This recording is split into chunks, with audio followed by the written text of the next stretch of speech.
Hello बच्चों, आज हम स्टार्ट करने वाले हैं प्रैक्टिस सेट 8.3। फर्स्ट क्वेश्चन है measure of opposite angle of a parallelogram are 3x minus 2 degree and 50 minus x degree. Find the measure of its each angle. Each angle मतलब हर एक एंगल हमें क्या करना है, यहाँ पर फाइंड करना है। तो बच्चों सबसे पहले क्या बोला उन्होंने कि अपोजिट एंगल उन्होंने हमें पैरेललोग्राम के दी है 3x minus 2 and 50 minus x। And उसके बाद ये दोनों एंगल फाइंड करने के बाद हमें क्या करना है, जो बचे हुए एंगल है वो भी हमें फाइंड करने हैं, किसके, पैरेललोग्राम के। तो बच्चों सबसे पहले मैं आपको बता देती हूँ कि पैरेललोग्राम होता क्या है। तो जैसे कि कुछ इस तरह से डायग्राम तो आपने देखी होगी। यहाँ पर तो हमें मेजर नहीं करना है, डायरेक्ट निकलना है। तो इस तरह से थोड़ी सी जो टेढ़ी मेढ़ी थोड़ी सी डायग्राम होती है वो क्या होती है, पैरेललोग्राम होती है। वो कितने साइड्स की होती है, 4 साइड्स की। तो इसको मैं अपने मन से नाम देती हूँ A B C और D। सपोज ये जो एंगल है वो मैं यहाँ पर लिखती हूँ 3x माइनस 2 डिग्री। अब ये एंगल हमें बोला था कि ए एंगल ये लेना है, नहीं, ये नाम भी हमने क्या किए, अपने मन से दिए हैं। और ये जो एंगल मैंने ये लिया है वो भी अपने मन से दिए। तो बच्चों यहाँ पर दिया है, साफ साफ लिखा है अपोजिट एंगल। तो इसका अपोजिट एंगल क्या है, ये C। तो ये क्या होगा हमारा 50 माइनस x। जैसे मैंने ये यहाँ पर और ये यहाँ पर लिया है, आप उसी तरह से ये एंगल यहाँ पर और यहाँ पर भी ले सकते हो। मैंने यहाँ पर लिया है, तो जरूरी नहीं कि मैंने लिया तो आपको भी लेना चाहिए। आपको अगर ये डी और बी ये दोनों अपोजिट एंगल लेने हैं तो आप ये दोनों भी ले सकते हैं। मैंने ये और सी लिया है तो इसलिए आप ये ले लेना, ठीक है। ये मत सोचना कि ये और सी ही क्यों लिया है, डी और बी भी आप ले सकते हो, लेकिन अपोजिट ही होना चाहिए। ये लिया तो उसके साथ सी लेना पड़ेगा, अगर डी लिया तो डी के साथ बी लेना पड़ेगा, सिर्फ इतना ध्यान रखना है। तो बच्चों सबसे पहले मैं यहाँ पर, ये हमारा क्या है, पैरेललोग्राम। तो यहाँ पर हमें लिखना पड़ेगा ABCD इज अ पैरेललोग्राम। तो बच्चों हमें जो गिवन दिया है, अब यहाँ पर मैं लिखती हूँ, तो ये एंगल हमारा क्या है, ए एंगल है। और ये ए एंगल क्या है, हमारा सी एंगल, ठीक है। तो यहाँ पर मैं लिखती हूँ measurement of angle A equal to 3x minus 2 degree.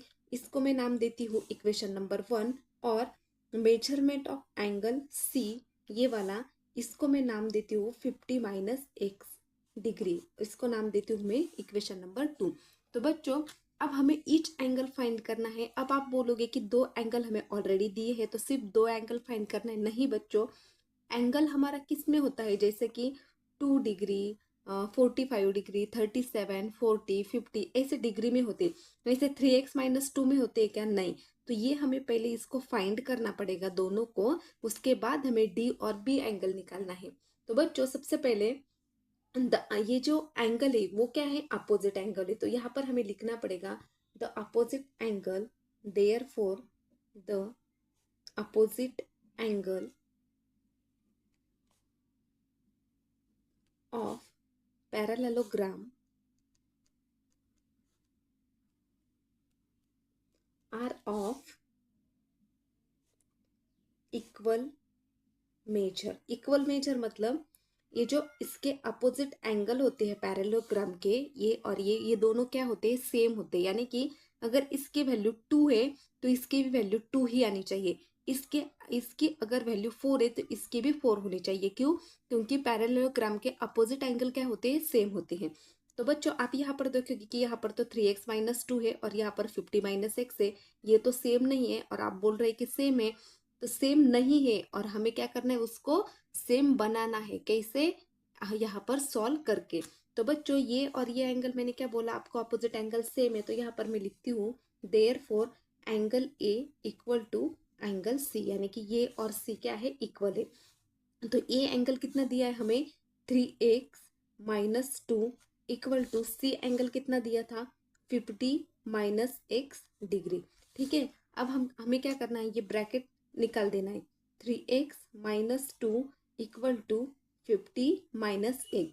तो बच्चों ये जो यहाँ पर 3x है, ये 3x के साथ यहाँ पर जो x है वो इधर आ जाएगा। तो ये माइनस है तो वो क्या हो जाएगा, प्लस हो जाएगा।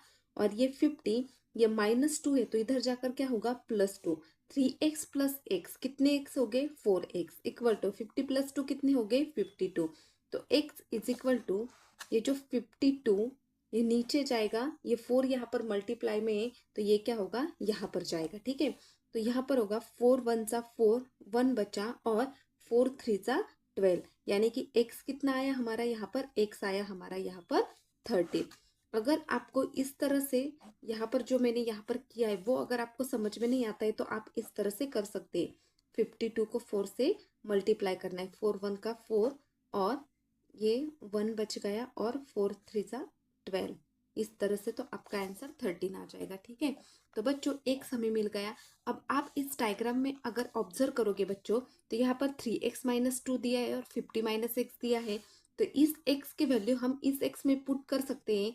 हाँ कर सकते हैं, तो मैं यहाँ पर लिखती हूँ put x is equal to 13 in equation 1, in equation 1। और इक्वेशन 1 कौन सा है हमारा, ये वाला। तो पहले हम इक्वेशन 1 में पुट करेंगे, बाद में इक्वेशन 2 में करेंगे।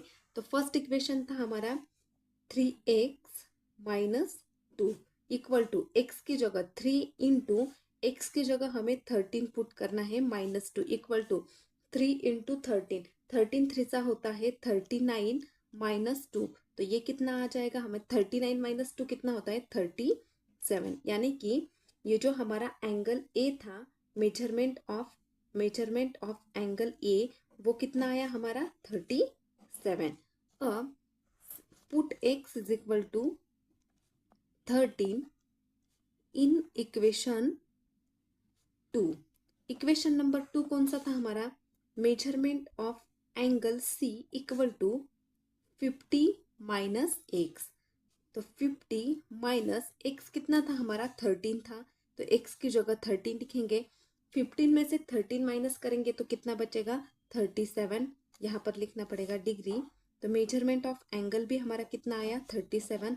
जैसे कि मैंने बोला था बच्चों आपको अभी अभी कि जो अपोजिट एंगल होते हैं वो क्या होते हैं, सेम होते हैं। तो देखिए यहाँ पर भी 37 डिग्री आ गया और यहाँ पर भी 37। तो यहाँ पर हम लिखेंगे कि ये जो एंगल है वो कितना आया यहाँ पर, इक्वल टू 37 डिग्री, और ये भी कितना आया 37 डिग्री। अब बच्चों कौन सा रह गया, डी और बी। अब हमें कौन सा फाइंड करना है, डी और बी को फाइंड करना है। तो बच्चों अगला अगला जो एंगल हमें फाइंड करना है वो बच्चों यहाँ पर कुछ हमारी इस तरह से डायग्राम थी। ठीक है, तो बच्चों ए और डी, हम ए और सी हमने ऑलरेडी फाइंड किया है। अब हमें फाइंड करना है डी और बी। अब डी और बी को फाइंड करने के लिए हमें क्या करना पड़ेगा बच्चों, यहाँ पर देखो अगर ये मैंने एक्सटेंड की मतलब थोड़ी सी बढ़ाई, तो ये क्या होगी, ये और ये जो डी है वो क्या होंगे यहाँ पर लीनियर पेयर में होंगे। कौन लीनियर पेयर मतलब एक लाइन में, लीनियर पेयर मतलब एक लाइन में। जैसे कि therefore side A B, side A और बी किससे पैरेलल है, डी और सी से। पैरेलल साइड डी और सी, पैरेलल मतलब जो एक दूसरे को टच नहीं होते उसको बोलते हैं पैरेलल। तो ए बी किसको पैरेलल है, डी सी को, वही मैंने यहाँ पर बोला है। तो बच्चों ए और डी क्या हो गई, ये जो ए और डी है क्या हो गई ट्रांसवर्सल। और ट्रांसवर्सल म्हणजे ट्रांसवर्सल मतलब क्या होता है, ट्रांसवर्सल मतलब जो पैरेलल लाइन को टच करती है उसको क्या बोलते हैं, ट्रांसवर्सल बोलते हैं। तो एडी हो गई हमारे ट्रांसवर्सल। तो बच्चों ये जो लीनियर पेयर में जब जब भी कोई एंगल लीनियर पेयर में आता है तो वो कितने, दोनों प्लस करके कितने डिग्री होता है 180 डिग्री।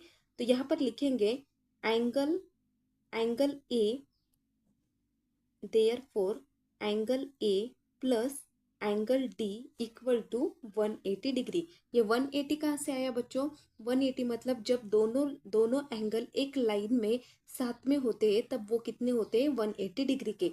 तो एंगल ए हमारा ऑलरेडी आया था, कितना था हमारा एंगल ए 37 डिग्री आया था। एंगल डी हमें पता नहीं, ये कितना है 180 degree.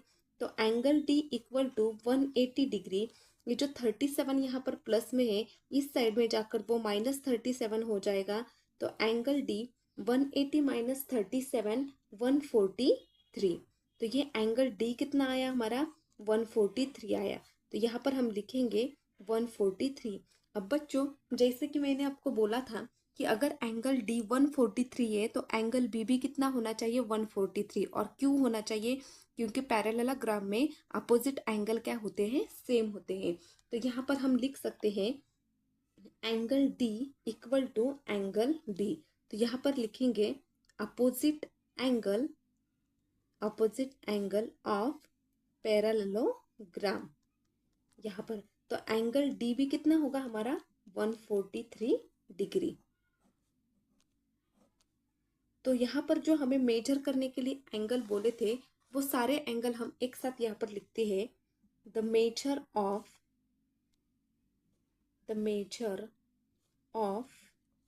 Each angle equal to angle A आया था हमारा 37 डिग्री, एंगल बी आया था हमारा 143 डिग्री, एंगल सी आया था हमारा 37 डिग्री और एंगल डी आया था 143 डिग्री। तो देखिए बच्चों, ये दो एंगल सेम है और ये दो एंगल सेम है, यानी कि जो अपोजिट होते हैं वो क्या होते हैं? सेम होते हैं। ये हो गया हमारा क्वेश्चन नंबर 1 सॉल्व। अब हम चलते हैं इक्वेशन नंबर 2 की तरफ। Question number 2, referring the adjacent figure of a parallelogram right the answer of question given below. यानी कि उन्होंने क्या बोला है कि उन्होंने हमें एक पैरेललोग्राम की एक डायग्राम दी है यहाँ पर, और उसमें से हमें ये क्वेश्चन सॉल्व करने हैं। तो पहले ये क्या है हमारी डायग्राम, यहाँ पर हमें डायग्राम दी चुकी है पहले ही, ये है पैरेललोग्राम। और फर्स्ट क्वेश्चन, एक एक क्वेश्चन हम सॉल्व करेंगे। तो उसमें से फर्स्ट क्वेश्चन हमें दिया है if length WZ is equal to 4.5 centimetre. WZ कहाँ पर है हमारा? ये वाला। तो WZ क्या है हमारा? 4.5 सेंटीमीटर। तो देन x और y कितना है, यानी कि यहाँ से यहाँ तक हमें पूछा है कि ये कितना होगा, ये वाला। तो बच्चों, जैसे कि मैंने आपको बोला है कि पैरेललोग्राम की अगर ये एंगल अपोजिट एंगल क्या होते हैं? सेम होते हैं। वैसे ही अपोजिट साइड्स भी क्या होते हैं? अपोजिट साइड्स ऑफ लेंथ भी क्या होती है? सेम होती है। तो यहाँ पर अगर WZ 4.5 सेंटीमीटर है तो ऑब्वियसली XY भी कितना होगा? 4.5 सेंटीमीटर। तो यहाँ पर मैं लिखती हूँ 4.5 सेंटीमीटर, क्योंकि ये 4.5 सेंटीमीटर है तो ये भी 4.5 सेंटीमीटर है। लेकिन हमें लिखना कैसे पड़ेगा? लेंथ XY इक्वल टू, जो लेंथ दी है वो पहले लिख दी, length XY is equal to length WZ। यानी कि ये जो XY वो किसके साथ इक्वल है? WZ के साथ। और किस रीजन क्या लिखेंगे? यहाँ पर रीजन लिखेंगे opposite side of parallelogram, opposite side of parallelogram. तो बच्चों, देयरफॉर यहाँ पर length of XY equal to कितना आएगा? यहाँ पर 4.5 सेंटीमीटर।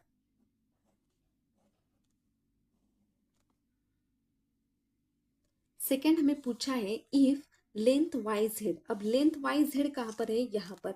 लेंथ YZ कितने दी हमें? 8.2 सेंटीमीटर। और पूछा क्या है? OZ, वो और Z। O और Z कहाँ पर है? यहाँ पर। अब हमें देखना है कि OZ हमें यहाँ पर कैसे मिलेगा।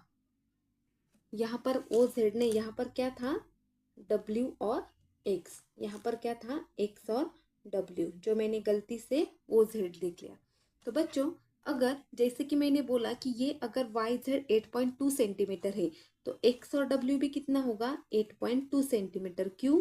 क्योंकि अपोजिट साइड भी उस पैरेललोग्राम के क्या होते हैं? इक्वल होते हैं, यानी कि सेम होते हैं। लेकिन यहाँ पर हमें लिखना कैसे पड़ेगा? लेंथ क्या दी थी हमें? पूछी थी XW इक्वल टू, यहाँ पर क्या लिखेंगे? Length ZY। ZY क्यों? क्योंकि ZY से क्या है? वो इक्वल है। तो रीजन क्या लिखोगे? Opposite angle of parallelogram. ठीक है, ये मैंने शॉर्टकट में लिखा है। ठीक है, तो एंगल XW इक्वल टू कितना होगा? 8.2 centimetre.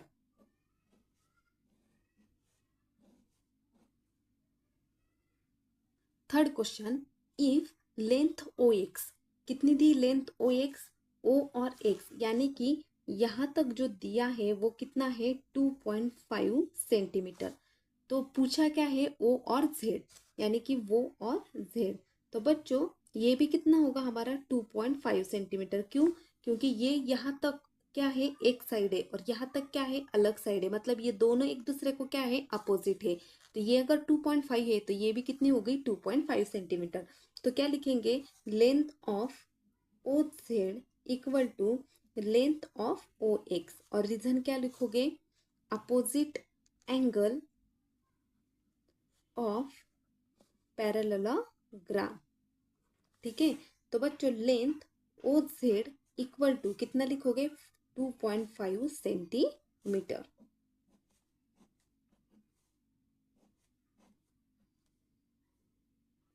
Question number 4, if W O equal to 3.3 centimetre then W Y equal to what is.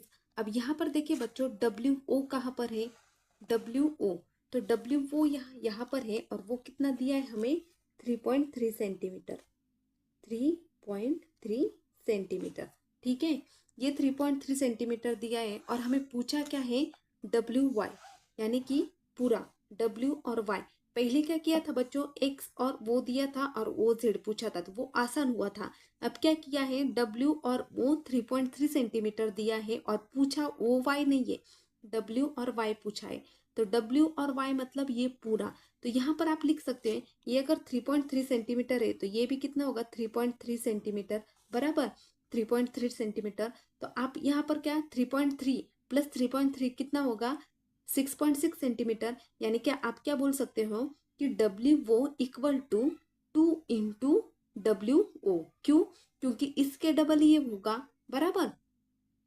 तो यहाँ पर आप क्या लिखोगे, length of WO equal to 2 × WY, 2 × WY, sorry उल्टा लिखा, ये क्या होना चाहिए था, length of WY equal to 2 × length of WO, इसके डबल क्या होगा, ये होगा।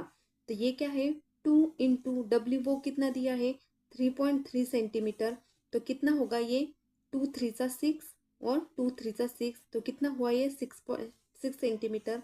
तो यहाँ पर लिखेंगे WY equal to 6.6 centimetre. 5th नंबर का question, if measurement angle W Z Y equal to 120, W Z Y कहाँ पर है, डब्ल्यू जेड और वाई, डब्ल्यू जेड वाई ये कितना दिया है हमें, 120 डिग्री दिया है। ठीक है, W Z Y 120, then W X Y, यानी कि ये इस तरह से एंगल ये जो है वो कितना है हमें, 120 डिग्री। तो ऑब्वियसली डब्ल्यू एक्स वाई भी कितना होगा, 120 डिग्री, क्योंकि अपोजिट एंगल क्या होते हैं, सेम होते हैं। तो यहाँ पर क्या लिखेंगे, measurement of WX Y equal to measurement of WZ Y। Reason क्या लिखोगे, अपोजिट एंगल ऑफ पैरेललोग्राम। ठीक है, तो यहाँ पर क्या लिखोगे, measurement of angle WXY equal to 120 degree. तो ये आ गया हमारा फर्स्ट। अब क्या चाहिए था हमें, ये चाहिए था मेजरमेंट ऑफ एंगल XWZ, यानी कि XWZ, ये यानी कि ये दोनों एंगल हो गए। अब ये चाहिए हमें, ये और ये। तो यहाँ पर बच्चों, यहाँ पर हमें ये तो नहीं पूछा, लेकिन ये पूछा है, पर ये मिल गया तो ये अपने आप मिल जाएगा। ठीक है, तो बच्चों यहाँ पर देखिए, अगर ये हमने यहाँ पर बढ़ा दी, एक्सटेंड कर दी, तो ये क्या होगी, WX, यानी कि WX किससे पैरेलल होगी, ZY से। तो यहाँ पर हम लिख सकते हैं, side WX parallel side ZY, and ये जो यहाँ पर WZ, ये जो यहाँ पर टच कर रही वो क्या है, transversal, and WZ is transversal. तो बच्चों therefore angle XWZ plus angle WZY equal to 180 degree, ये 180 कहाँ से आया बच्चों? जैसे कि मैंने पहले क्वेश्चन में आपको बता दिया था कि अगर कोई दो लाइन पैरेलल है और उसमें से एक ट्रांसवर्सल जा रही है और दोनों एंगल एक लाइन में साथ में है, तो उसको एडिशन करके वो कितना आता है? 180 डिग्री। तो बच्चों यहाँ पर एक्स डब्ल्यू जेड जो था, ये हमें यहाँ पर फाइंड करना था। एक्स, यहाँ पर डब्ल्यू और जेड, लेकिन डब्ल्यू जेड वाई हमें कितना मिला था? 120 डिग्री था। तो 120 इक्वल टू 180 डिग्री। तो angle X W Z equal to 180 degree minus 120 degree. तो बोलो बच्चों कितना आता है? 180 माइनस 120, 60 डिग्री। तो एंगल एक्स डब्ल्यू जेड कितना आया हमारा? यहाँ पर आया हमारा वो 60 डिग्री, यानी कि ये कितना होगा? 60 डिग्री। तो ये भी कितना, ये पूछा नहीं लेकिन ये भी कितना होगा? Obviously 60 degree. आई होप बच्चों कि आपको अच्छी तरह से समझ में आ चुका है। अगर आपको मेरी वीडियो से कुछ भी सीखने को मिला तो please like share and subscribe ज़रूर करना। थैंक यू सो मच दोस्तों।